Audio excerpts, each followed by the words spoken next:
हाय दोस्तों, मैं सुमित कुमार सिंह। आज आप लोगों को मैं वर्ल्ड जियोग्राफी यानी मैप के बारे में चर्चा करूंगा। तो सबसे पहले मैं बताऊंगा वर्ल्ड मैप के बारे में क्या क्या प्रोसेस है, क्या क्या प्रक्रियाएं हैं।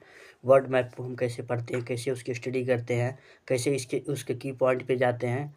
क्योंकि हमेशा इसमें रटने वाली चीज़ होती है, लेकिन मैं मानचित्र के अकॉर्डिंग मैं इतनी अच्छी तरीके से मैं सॉल्व कराऊँगा, बताऊँगा कि आप लोग को रटना नहीं पड़ेगा। एकदम सिंपल और ईजी वे में आप लोग किसी चीज़ को आसानी से मैप में देख सकते हैं। हर चीज़ के बारे में मैं चर्चा करूँगा। तो सबसे पहले मैं वर्ल्ड मैप विश्व मानचित्र के बारे में नहीं, सारी जितने भी कॉन्टिनेंट हैं, जितने भी ओशियानिक हैं, मानो हर एक पहलू पर हम चर्चा करेंगे। फेमस फेमस शहर के बारे में चर्चा करना है, फेमस फेमस कंट्री के बारे में देखना है। तो सारी चीज़ों के बारे में चर्चा करनी है। तो सबसे पहले मैं आपके समक्ष में एक टॉपिक रखूँगा। सबसे पहले मैं मैप का जो की पॉइंट होता है, बेसिक चीज़ें होती हैं कि स्टार्टिंग कहाँ से करनी है, क्या-क्या करनी है। तो कुछ भूमिकाओं के बारे में, कुछ इंट्रोडक्शन के बारे में मैं बताने जा रहा हूँ। तो मैं सबसे पहले इंट्रोडक्शन कराऊँगा, आपके समक्ष मैं रखूँगा। मैं रखूँगा 6वीं शताब्दी से। 6वीं शताब्दी का जो साल है, यानी 6वीं शताब्दी का मतलब 6 गुणे 100 का मल्टीप्लाई कर देंगे, नहीं 6वीं शताब्दी का साल है। तो मैं ये बताऊँगा कि एक मर्केली नामक आप लोगों ने देखा होगा एटलस साइकिल वगैरह जो आती हैं गाँव में। तो उस पे जो एक चित्र होता है, जो पृथ्वी को क्या करता है, ऊपर उठाए हुए हैं, आसानी से बहुत अच्छे तरीके से पृथ्वी को अपने हाथ से उठाए हुए हैं। तो मैं इसके बारे में चर्चा करूँगा। उसके ऊपर जो कवर जो होता है एटलस साइकिल वगैरह पे देखे होंगे आप। मार्केली जो थे ग्रीक के जो देवता माने जाते हैं, रोमन के जो देवता होते हैं उनको माना जाता है। तो मैं ये शब्द आपके सामने समक्ष में रखने जा रहा हूँ। तो मैं सबसे पहले मैं बताऊँगा 6वीं शताब्दी में हुआ क्या था। तो 6वीं शताब्दी में 6वीं शताब्दी 6वीं शताब्दी देखिए, ये है 6वीं शताब्दी हमारे समक्ष है। तो मैं ये बताना चाहता हूँ कि जो 6वीं शताब्दी है, मार्केली ने एक किताब बनाया जिसमें केवल नक्शा ही नक्शा थे। आप लोगों ने बचपन में बहुत सारे मैप्स के बारे में सुने होंगे। अब तो इंटरनेट का ज़माना है, तो इंटरनेट में तो हर तरह के मैप आप खोल सकते हैं। गाँव से लगाई, शहर से लगाई, गूगल मैप के बारे में, हर चीज़ के बारे में आप ट्रेस कर सकते हैं, लोकेशन बना सकते हैं। उसी प्रकार पूरी दुनिया का एक प्रकार का मैप है। तो मैं बताऊँगा हर एक देश का, हर एक महाद्वीप के बारे में, हर एक महासागर के बारे में, छोटी-छोटी चीज़ों के पहलुओं पर मैं चर्चा करूँगा। तो मार्केली ने एक नाम के एक साइंटिस्ट थे, उन्होंने एक बुक्स बनाया। तो सबसे पहले मैं बताऊँगा कि मार्केली ने एक किताब बनाई जिसमें केवल नक्शा ही नक्शा बनाया उन्होंने। उन्होंने उन्होंने एक बुक्स में पूरे विश्व को दर्शाने की कोशिश किया था। पूरे विश्व को दर्शाने की कोशिश किया था। तो सबसे पहले मैं यहाँ पे उनका नाम लिख दूँ, मार्केली।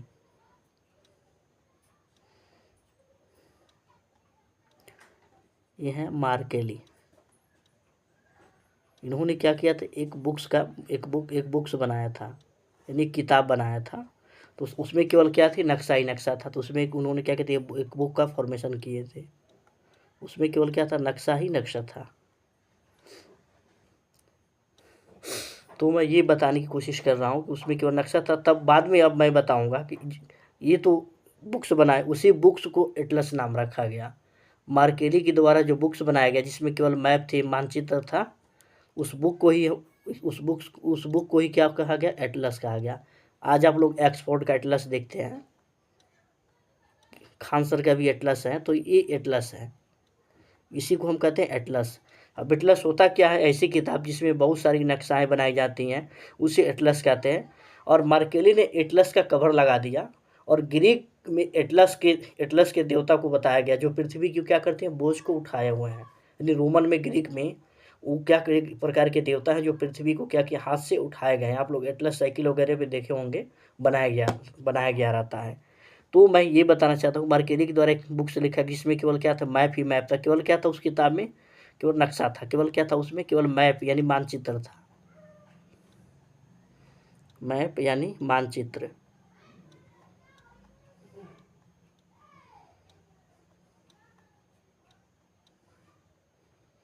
यहाँ से इसकी की पॉइंट से स्टार्ट होती है। केवल उसमें क्या था, केवल मानचित्र ही मानचित्र था। तो मैंने बताया। तो मैं ये बताने की कोशिश कर रहा हूँ कि मार्केली ने क्या किया, एटलस का ऊपर क्या किया, कवर लगा दिया। ग्रीक भाषा में एटलस के देवता को कहते हैं जो पृथ्वी के बोझ को उठाते हैं। समझ में आ रहा है। तो एटलस नाम आया। 3 प्रकार के इसमें मैप होते हैं, तो मैंने एटलस के बारे में बताया। एटलस क्या होता है मैं लिख दे रहा हूँ यहाँ पे। तो मैं यहाँ पे लिख दे रहा हूँ एटलस।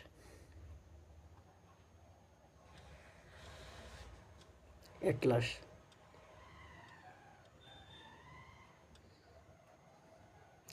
एटलस हम क्या लिखेंगे? एक ऐसी किताब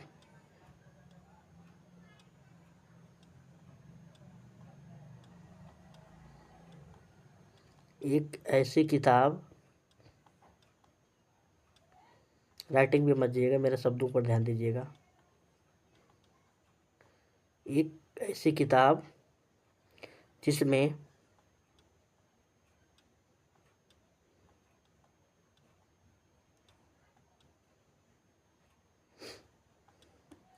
बहुत सारी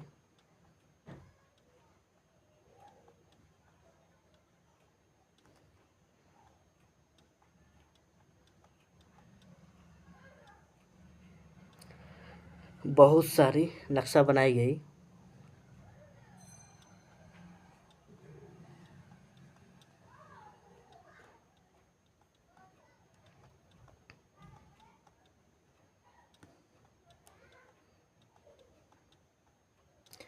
एक ऐसा किताब जिसमें बहुत सारी नक्शा बनाई गई हो, ऐसे भी लिख सकते हैं, बनाई गई हो, तो उसे एटलस कहते हैं। तो उसे हम क्या कहेंगे? उसे एटलस कहते हैं। एटलस कहते हैं।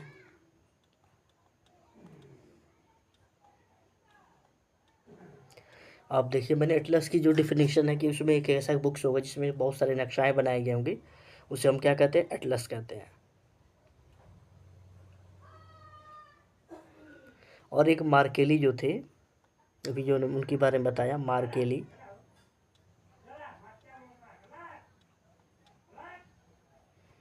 ये जो मार्केली हैं,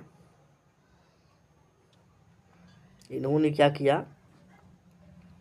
उसका एटलस का क्या किया? कवर लगाया। उन्होंने किसका कवर लगाया? एटलस का।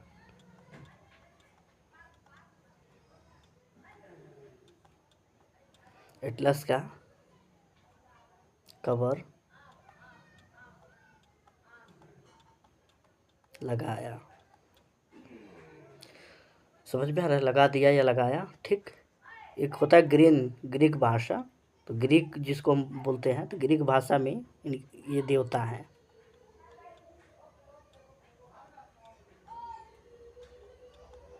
ये पुरानी भाषा है। तो ग्रीक भाषा में इनको हम क्या कहते हैं? देवता बताया गया। एटलस किसको देवता? एटलस को देवता बताया गया है।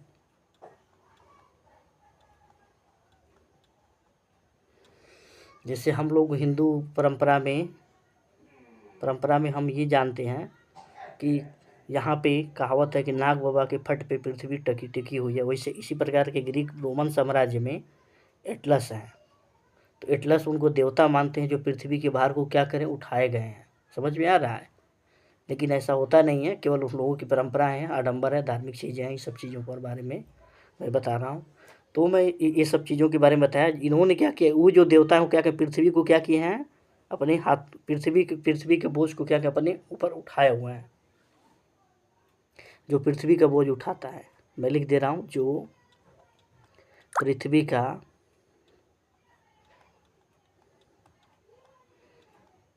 बोझ को उठाता है।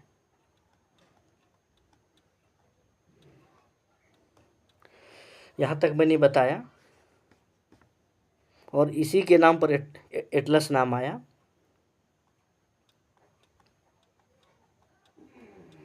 इसी के नाम पर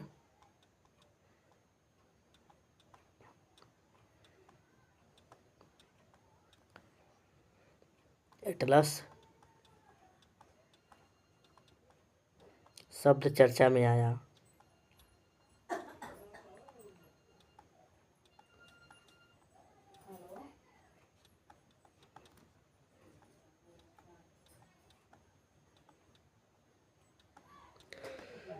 हाई बात समझ में? मैंने इन चीज़ों के बारे में आपकी समझ रखा मैंने। अब मैं बताऊंगा मैप कितने प्रकार, 3 प्रकार के होते हैं। मैप कितने प्रकार के होते हैं? 3 प्रकार के होते हैं। तो मैं बताने जा रहा हूँ।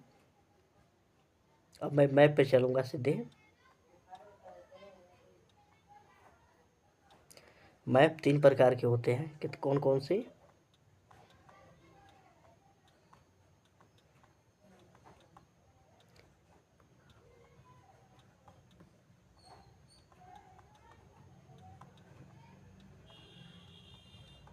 कौन कौन से होते हैं मैं बताऊँ। एक पॉलिटिकल मैप होता है। पहला कौन सा मैप है? Political map.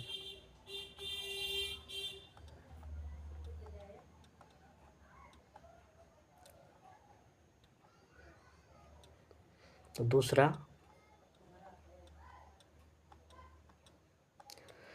क्या होता है? Physical map.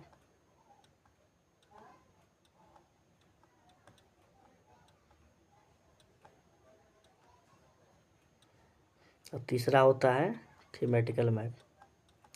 ये 3 प्रकार के मैप्स हम पढ़ेंगे।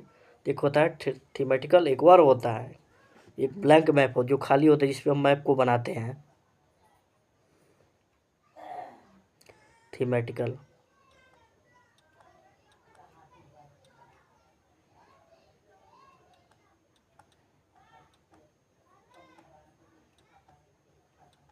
और एक होता है ब्लैंक मैप।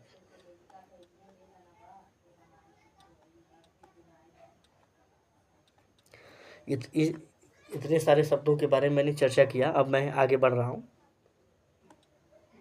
अब देखिए, मैं ग्लोब के बारे में बताऊंगा। तो ग्लोब के बारे में आप जानिए एकदम बेसिक चीज़ों से। तो मैं सबसे पहले मैं यहाँ लिख दे रहा हूँ ग्लोब।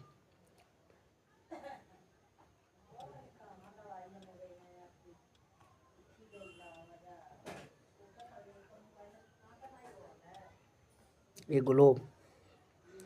अब देखिए ग्लोब क्या होता है। ग्लोब एक प्रकार का एकदम समझिए एकदम अर्थ है। पृथ्वी, हमारी पृथ्वी की जो भी चीज़ें हैं, महाद्वीप का है, ओशियानिक का है, एकदम समझ वैसे रखा गया है। ग्लोब पर बना करके एक मैप बना करके, एक बड़ा बड़ा सा गोला होता है बहुत बड़ा।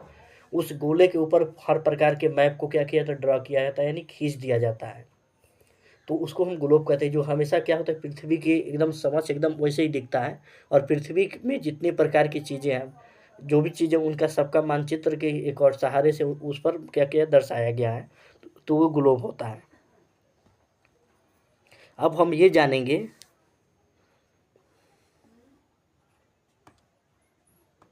इसका डिफिनीशन क्या लिखेंगे। एक ऐसा गोला, एक ऐसा गोला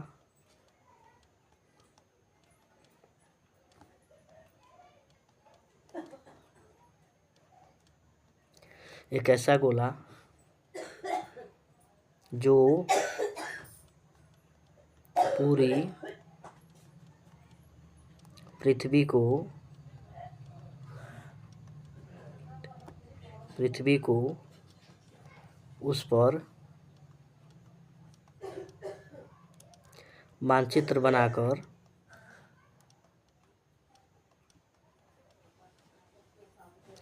मानचित्र बनाकर दर्शाया गया हो,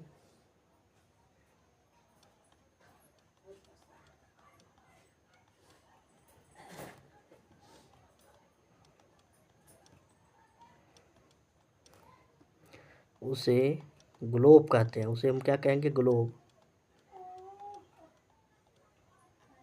उसे ग्लोब कहते हैं। देखिए, यानी एक ऐसा गोला होगा जिसपे सारी पृथ्वी जो होती है उस पर मानचित्र उस पर बनाया गया रहता है। पृथ्वी पर, पृथ्वी के समान वो क्या कहलाता है? गोला कहलाता है। तो अब देखो, मैं एक ग्लोब बना रहा हूँ। हमारे सामने एक गोला है। ये सही बना नहीं है। मैं अभी इसको इरेज करके एक अच्छा सा गोला बना दे रहा हूँ। देखिए, मैं एक अच्छा सा गोला बना रहा हूँ।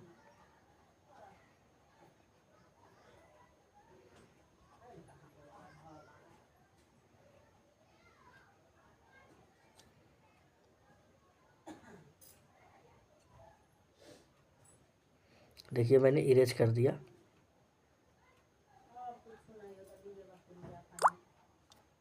देखिए मैंने इसको इरेज किया। तो मैं ये बताना चाहता हूँ कि अर्थ को हम कैसे बनाते हैं, कैसे इसके बारे में हम रिप्रेजेंट करते हैं। तो मैं दिखाता हूँ मैं ये मानचित्र से।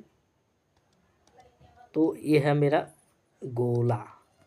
मैं इस गोले को यहाँ ले रहा हूँ और नीचे 1 मिनट 1 मिनट 1 मिनट 1 मिनट।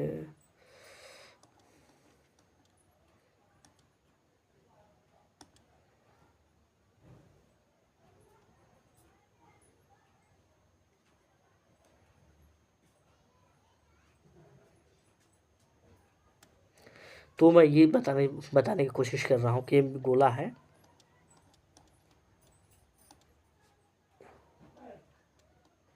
ये गोला मैंने ले लिया नीचे। ये गोला है। देखिए अब इस गोले में मैं दो भागों में इसको डिवाइड कर रहा हूँ। यानी एक गोला भी कुछ नहीं है, मान लो पृथ्वी है। तो मैं इस गोले को 2 भागों में डिवाइड कर रहा हूँ। तो मैंने इसको क्या किया, 2 भागों में डिवाइड किया। तो मैंने इसको क्या किया, 2 भागों में इस गोले को बांट दिया। मैंने इस गोले को क्या किया, 2 भागों में बांट दिया। अब क्या हो गया, गोलार्ध हो गया, हेमी स्फीयर हो गया। पहले स्फीयर था, अब क्या हो गया, हेमी स्फीयर हो गया। तो मैं ये बताने की कोशिश कर रहा हूँ इस गोले को 2 भागों में बांटेंगे। जैसे हमारी पृथ्वी है, पृथ्वी को भी हम 2 भागों में बांट करके इसको हम कहते हैं अक्षांश। समझ में आ रहा है। यानी पृथ्वी पर एक ऐसी सीधी लाइन जो 180 डिग्री एंगल बनाती है, कोण पर खींची गई रहती है, उसको हम कहते हैं अक्षांश लाइन कहते हैं। इसको 0 डिग्री अक्षांश कहते हैं। जो परपेंडिकुलर खींचा जाए, जो खींचा लंबवत खींचा जाएगा, उसको हम क्या कहेंगे, देशांतर कहते हैं। तो मैं इसको 2 भागों में बांट दिया। इसको हम कहते हैं 0 डिग्री अक्षांश कहते हैं। तो मैं बता रहा हूँ, ये बीच में इक्वेटर होता है जो पृथ्वी के एकदम बीचों बीच भाग से गुजरता है।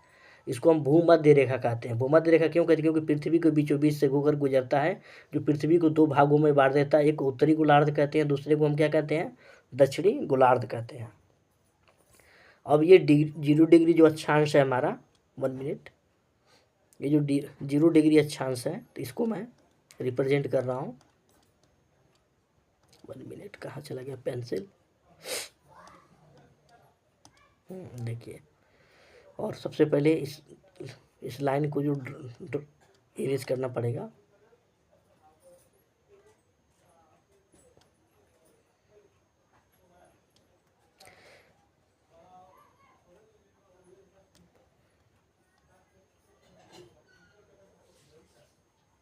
देखिए अब मैं इसको रिप्रेजेंट कर रहा हूँ 0 डिग्री। ये क्या है, 0 डिग्री, इसको हम कहते हैं इक्वेटर। इसको हम क्या कहते हैं, इक्वेटर कहते हैं। ये 2 भागों में बांटेगा 0 डिग्री, यानी इसको भूमध्य रेखा भी कहते हैं। इसको हम क्या कहेंगे, भूमध्य रेखा। तो मैं यहाँ लिख दे रहा हूँ, इक्वेटर भी होता है इसको। इसको हम क्या कहते हैं, भूमध्य रेखा या विषुवत रेखा।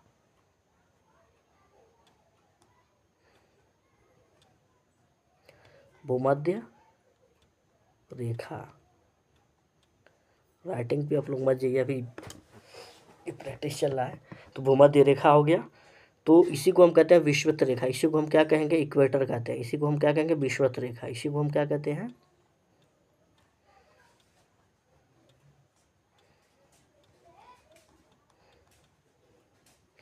विषुवत रेखा। अब देखिए इसको, तब मैं अब ऊपर वाले को मैं कहूँगा उत्तरी गोलार्ध। इसको हम क्या कहूँगा, उत्तरी गोलार्ध।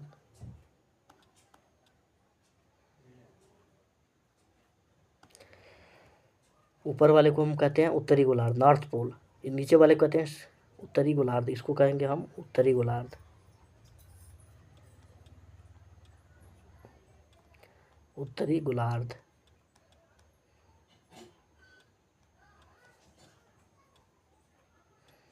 और नीचे वाले को हम क्या कहेंगे, दक्षिणी गोलार्ध।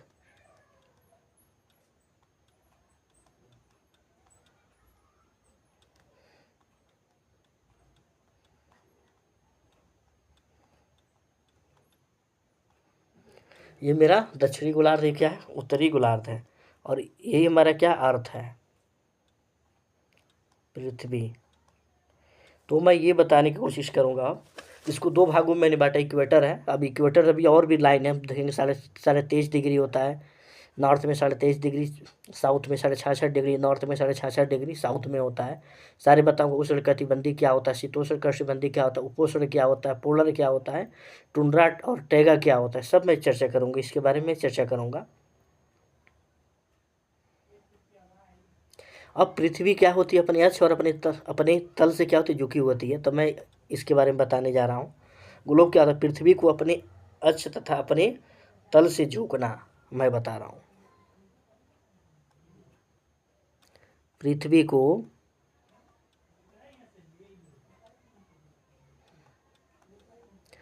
पृथ्वी को अपने अक्ष पृथ्वी को क्या करना है, अपने अक्ष तथा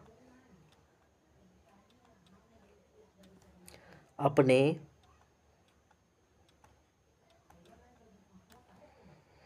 तल से झुकना।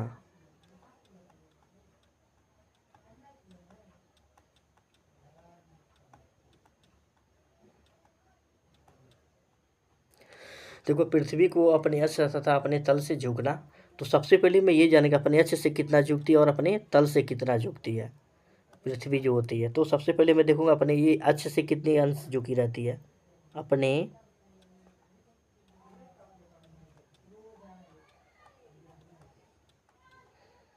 अपने अक्ष से 23.5 डिग्री झुकी रहती है और अपने तल से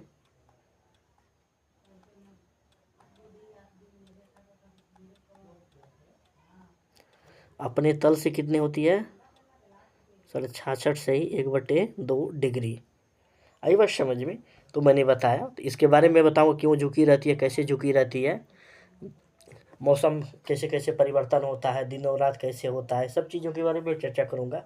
विषुव क्या होता है, संक्रांति क्या होती है, सब चीज़ों के बारे में चर्चा करूँगा। अपभू क्या होता है, उपभू क्या होता है, तो मैं सब चीज़ों के बारे में आपके समझ में रखूँगा। तो मैंने इतनी चीज़ों के बारे में मैंने आपके समझ रखा, 66.5 डिग्री और 23.5 डिग्री कैसे झुकी रहती है। एटलस के बारे में मैंने बताया, मार्केली के बारे में मैंने बताया। अब मैं इसकी जोन के बारे में बताऊंगा, सारी चीज़ों के बारे में। शीत प्लस उष्ण क्या होता है, महाद्वीप क्या होता है, ओशियानिक क्या होता है, सब कॉन्टिनेंट क्या होता है, सारी चीज़ों के बारे में मैं डिस्कस करूँगा। तो मैंने इतनी चीज़ों के बारे में बताया, मैं नेक्स्ट पेज पे चल रहा हूँ। अब मैं अर्थ को बनाऊंगा, अब पृथ्वी को बनाऊंगा, उसके बाद से ये सारी चीज़ों के बारे में चर्चा करने जा रहा हूँ। तो हमारी समझ में एक अर्थ को मैं रख रहा हूँ। तो मैंने एक छोटा सा जो फिगर है, जो झुकने वाला जो कला है, उसके बारे में चर्चा करने जा रहा हूँ। पृथ्वी को कैसे झुकी हुई है, देखिए देखिए हम मैं फिर एक गोले को ले रहा हूँ, फिर मैं गोले को ले रहा हूँ। देखिए यहाँ पे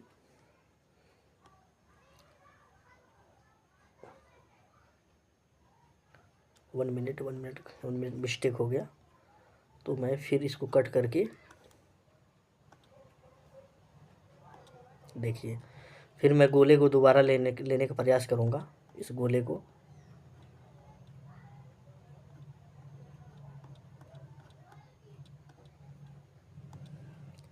फिर मैं इस गोले को यहाँ ले रहा हूँ। देखिए एक गोला है। अब मैं इस पे लाइन ड्रा करने जा रहा हूँ सबसे पहले। तो कैसे 23.5 डिग्री होती है, कैसे 66.5 डिग्री ये झुकी रहती है, इसके बारे में चर्चा करने जा रहा हूँ। तो मैं सबसे पहले मैं क्या करूँगा, एक यहाँ से यहाँ तक की एक लाइन को ड्रा करने जा रहा हूँ।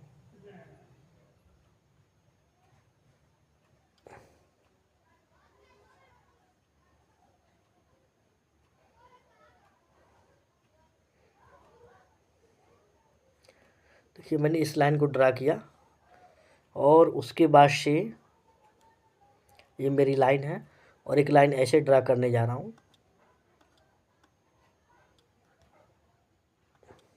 देखिए, और एक लाइन मैं ऐसे ड्रा करने जा रहा हूँ।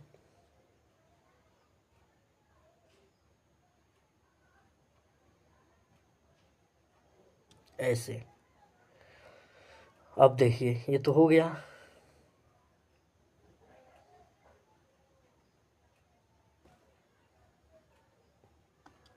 और एक लाइन में ऐसे ड्रा करूँगा।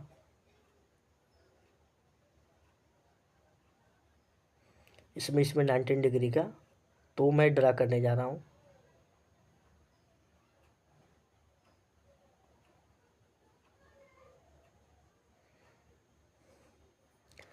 अब ज़रा देखिए, ये हमारी अर्थ है।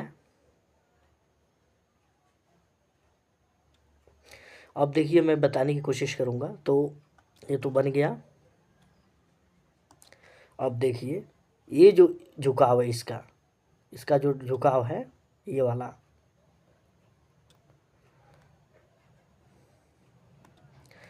जो झुकाव है इसको हम कहते हैं 23.5 डिग्री।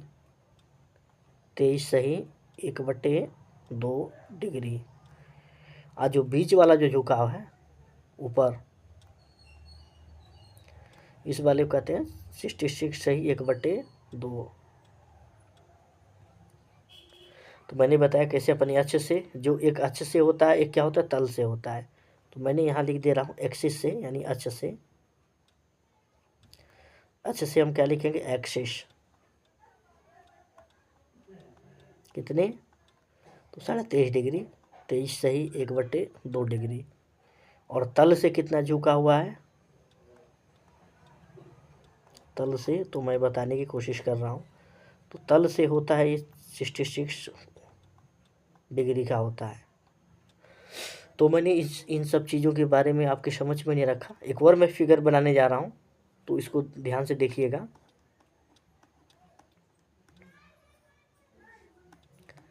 तो मैं एक बार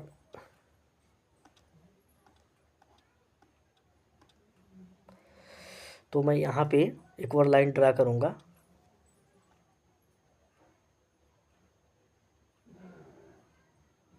फिर गड़बड़ हो गया, तो मैं इरेज करके नीचे और लाऊंगा इसको।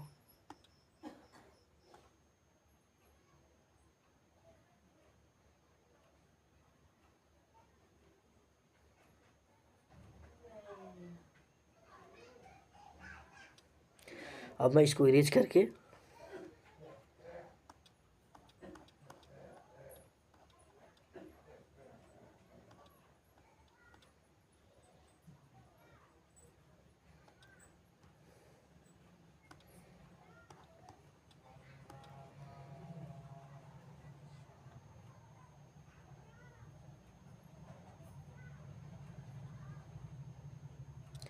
देखिए इतना बड़ा मैंने लाइन को ड्रा किया। अब मैं इसको कई भागों में इसको डिवाइड करूँगा। ये मेरा इक्वेटर है।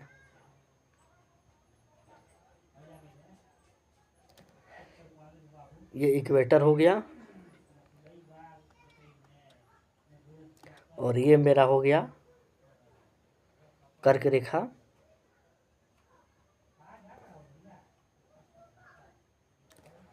और ये जो लाइन होगा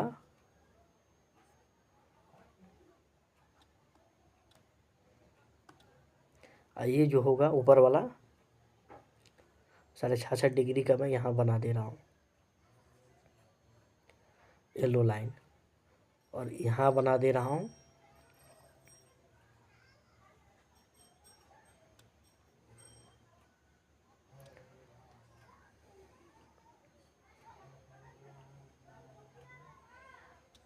और एक और लाइन बनानी है इस नीचे। देखिए मैंने कई जोन में इसको डिवाइड किया हुआ है।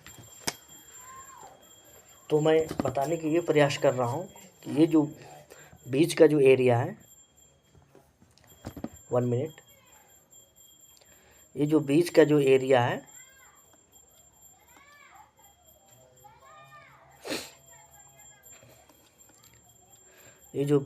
एरिया है मैं इसके बारे में बताने जा रहा हूँ। इसको हम कहेंगे, सबसे पहले मैं ये जानने की कोशिश करूँगा, यह भूमध्य रेखा, इसको हम कहते हैं 0 डिग्री इक्वेटर। 0 डिग्री इक्वेटर यानी 180 डिग्री का एंगल बनेगा। के अर्थ पे हम सीधी लाइन को दो बराबर भागों में बांटेंगे। एक को उत्तरी गोलार्ध, एक को क्या कहेंगे दक्षिणी गोलार्ध। नॉर्थ पोल एंड ऊपर वाला को नॉर्थ पोल, नीचे वाले को साउथ पोल कहते हैं यानी ध्रुव कहते हैं। हमारी पृथ्वी जो ऐसे ऐसे इसको बटी हुई है। तो मैं भूमध्य रेखा के आसपास का जो क्षेत्र होता है, क्योंकि सूर्य का जो प्रकाश होता है वो लंबवत पड़ता है, समझ में आ रहा है, यानी परपेंडिकुलर पड़ता है। यहाँ का क्षेत्र बहुत ही गर्म होता है, समझ में आ रहा है। तो ये जो क्षेत्र होता है बहुत ही क्या होता है, गर्म क्षेत्र होता है। इसको मैं नीचे लिख दे रहा हूँ, गर्म क्षेत्र, गर्म क्षेत्र। तो मैं ये कहने की कोशिश कर रहा हूँ, गर्म को हम कहते हैं उष्ण कहते हैं, तो उसको हम क्या लिखेंगे, उष्ण। क्षेत्र को हम क्या कहें, कटिबंधीय। ये जो भूगोल के जो शब्द हैं उसको मैं रिप्रेजेंट देख रहा हूँ, उष्ण कटिबंध। इसको हम क्या कहेंगे, उष्ण कटिबंध कहते हैं। जो कर्क रेखा का जो आसपास का देखो नीचे का जो क्षेत्र है इसको हम क्या कहेंगे, ऊपर वाले इसको हम कहेंगे 23.5 डिग्री नॉर्थ। इसको हम कहते हैं 23.5 डिग्री नॉर्थ। एंड नीचे वाले को कहेंगे 23.5 डिग्री साउथ, 23.5 डिग्री साउथ। और जो सबसे ऊपर है इसको हम कहते हैं 66.5 डिग्री नॉर्थ, 66 सही 1/2 नॉर्थ।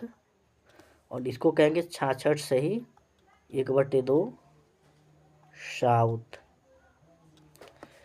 मानी अलग अलग जोन में इसको बांटा। ये 0 डिग्री हो जाएगा, ये क्या हो जाएगा 0 डिग्री। इसको हम कहेंगे इक्वेटर यानी विषुवत रेखा। तो हम ये जानते हैं, इसको हम कहेंगे पूरे क्षेत्र क्या है, उष्ण कटिबंधीय क्षेत्र में आता है। इसको हम सारे क्षेत्रों को हम क्या कहेंगे, उष्ण कटिबंधीय क्षेत्र। अब ऊपर वाले में देखो शीत होगा, क्योंकि ऊपर ठंड पड़ती है, क्योंकि पोलर पे बीच में है, और उष्ण दोनों पाया जाता है। तो हम गर्म और ठंडा दोनों पाया जाएगा, तो शीत को हम शीत लिख देंगे और गर्म को हम लिख देंगे उष्ण, यानी शीतोष्ण कहते हैं। शीत प्लस उष्ण हम क्या कहेंगे, शीतोष्ण। यहाँ पे मैं लिख दे रहा हूँ शीत। 1 मिनट।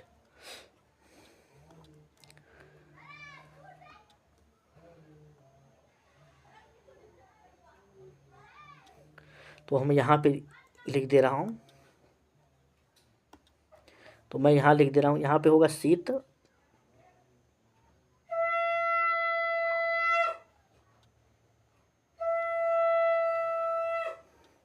प्लस उष्ण।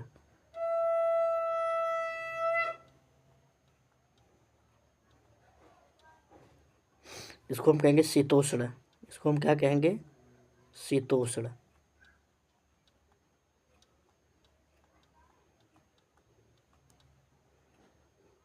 ये क्या आएगा, शीतोष्ण कहलाएगा। और नीचे वाला भी क्या कहलाएगा, शीतोष्ण कहलाएगा। यहाँ गर्म और ठंडा दोनों क्षेत्र होता है, तो हम शीतोष्ण ऐसे लिख सकता हूँ मैं। ये क्या आएगा, शीतोष्ण। ऊपर वाला क्या कहलाएगा, शीत। यहाँ ठंडी पड़ती है, ये नॉर्थ पोल हो चाहे साउथ पोल हो।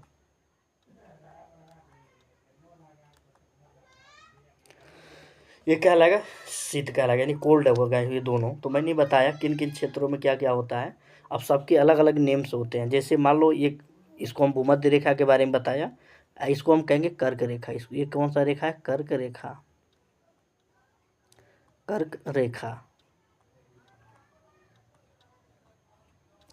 यह है कर्क रेखा। ऊपर वाले को हम क्या कहेंगे, आर्कटिक वृत्त। इसको हम क्या कहेंगे, आर्कटिक वृत्त।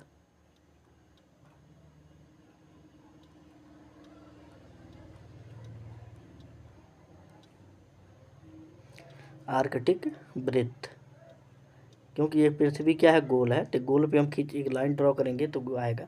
इसको कहेंगे हम मकर रेखा। ये क्या है मेरा, मकर रेखा।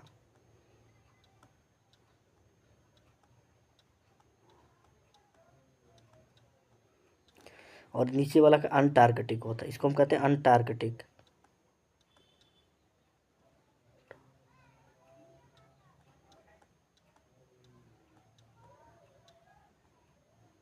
अंटार्कटिक वृत्त। तो मैंने ये बताया अगर 66.5 पर लाइन होगा तो उसको हम आर्कटिक कहते हैं, और 23.5 नॉर्थ रहेगा तो उसको कर्क रेखा कहेंगे। 0 डिग्री तो इसको विषुवत रेखा कहते हैं, इसे हम कहेंगे मकर रेखा, और इसे कहेंगे आर्कटिक। मैंने बताया जो पूरा ये जो क्षेत्र गर्म क्षेत्र होता है, ये गर्म और ठंडा दोनों रहते हैं, ये वाला और ये वाला। ये वाला ऊपर वाला क्या होता है, शीत कटिबंध होता है। अब इसमें भी कई पार्ट होते हैं, मैं इसको बताने जा रहा हूँ।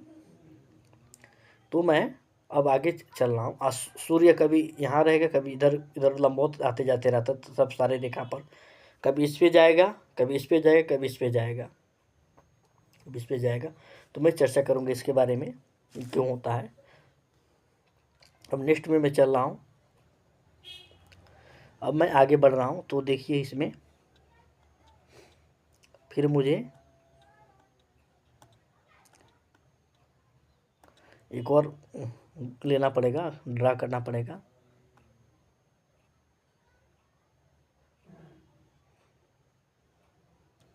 और एक मैं यहाँ ड्रा कर दे रहा हूँ।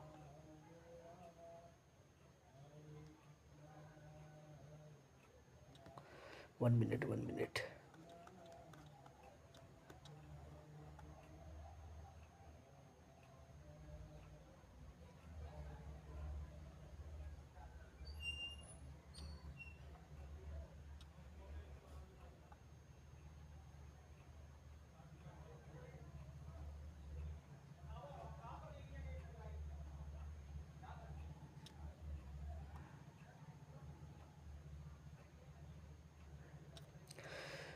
तो देखिए मैं एक और लाइन, एक और मैं इसको ड्रा करने जा रहा हूँ।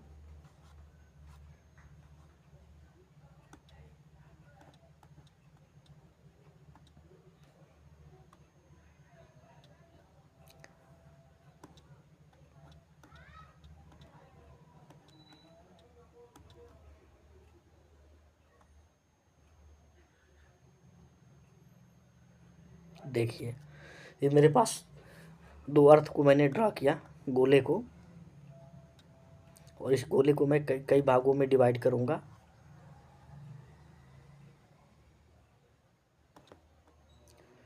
तो मैं ये बताने की कोशिश कर रहा हूँ,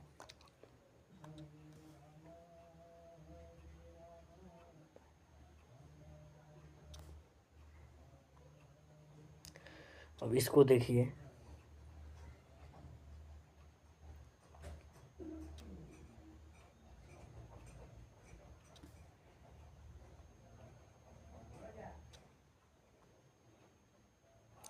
मैं इसको कैसे क्यों इसलिए बांटा, सबसे पहले मैं ये बताने की कोशिश करने जा रहा हूँ। तो मैं ये बताने की कोशिश कर रहा हूँ कि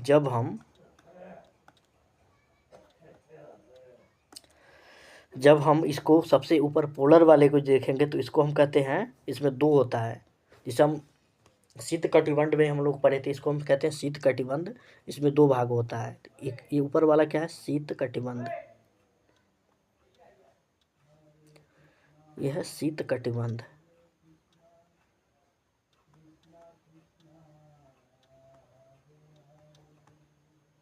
देखिए यह शीत कटिबंध, ऊपर वाला भी क्या है, शीत कटिबंध।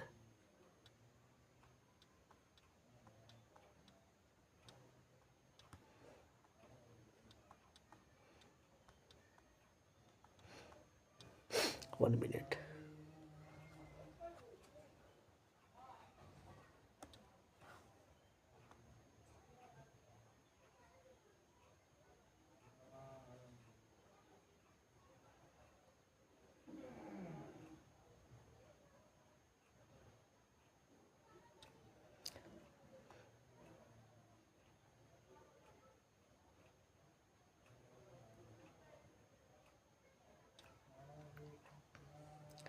तो हम इसे कहेंगे शीत कटिबंध। ये भी क्या है, शीत कटिबंध।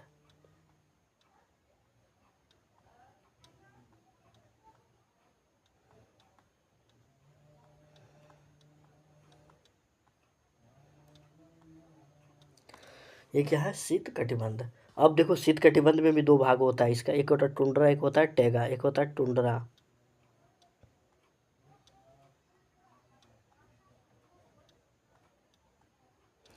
और इसमें एक होता है टैगा। टैगा नीचे भी होता है टुंड्रा।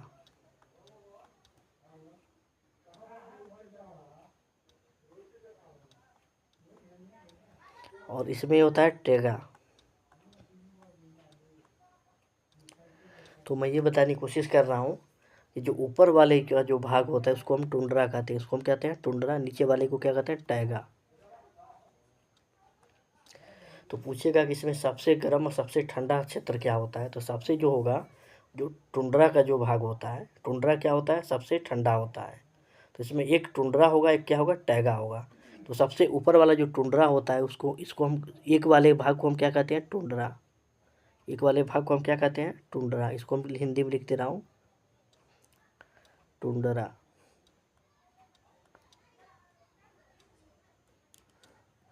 और नीचे वाले को हम कहते हैं टैगा, इसको हम कहते हैं टैगा। इसको हम कहेंगे, ये भी टुंड्रा होगा, ये भी क्या होगा, टुंड्रा। और ये वाला को हम क्या कहेंगे, टैगा। तो एक अच्छे कंपटीशन में पूछ दिया था कि हमारी जो पृथ्वी है, जो शीत कटिबंध होता है, तो मतलब सबसे जो ठंडा क्षेत्र कौन सा होता है। तो सबको पता है शीत कटिबंध में जो भी क्षेत्र आएंगे, जैसे इधर आइसलैंड हो चाहे ग्रीनलैंड हो, ऊपर आता डेनमार्क वगैरह, इधर आएगा अंटार्कटिक में, ऑस्ट्रेलिया कॉन्टिनेंट में, और भी चीज़ें आती हैं, लेकिन ऐसा नहीं दिया था उसमें। उस ऑप्शन में टुंड्रा और टैगा दिया था। तो सबसे ठंडा जो होगा उसको हम कहते हैं टुंड्रा को, हम सबसे ऊपर है ना, 1 नंबर पे है, तो सबसे ठंडा जो क्षेत्र होगा वो टुंड्रा का होगा। टुंड्रा में जो भी कॉन्टिनेंट, जो भी महाद्वीप या जो भी देश आते हैं वो क्या होते हैं, सबसे ठंडा होते हैं। कभी कभी ऑप्शन में शीत कटिबंध न दे करके, चाहे कोई सिटी का नाम न दे करके टुंड्रा और टैगा देता है, तो सबसे पहले हम क्या करेंगे, हम किसको लगाएंगे, टुंड्रा को लगाते हैं। तो सबसे ठंडा, ज़्यादा ज़्यादा ठंडी जो होती है वो क्या होती है, टुंड्रा होती है। तो टुंड्रा को हम यहाँ पे लिख दे रहा हूँ, टुंड्रा। सबसे ज़्यादा ठंडी,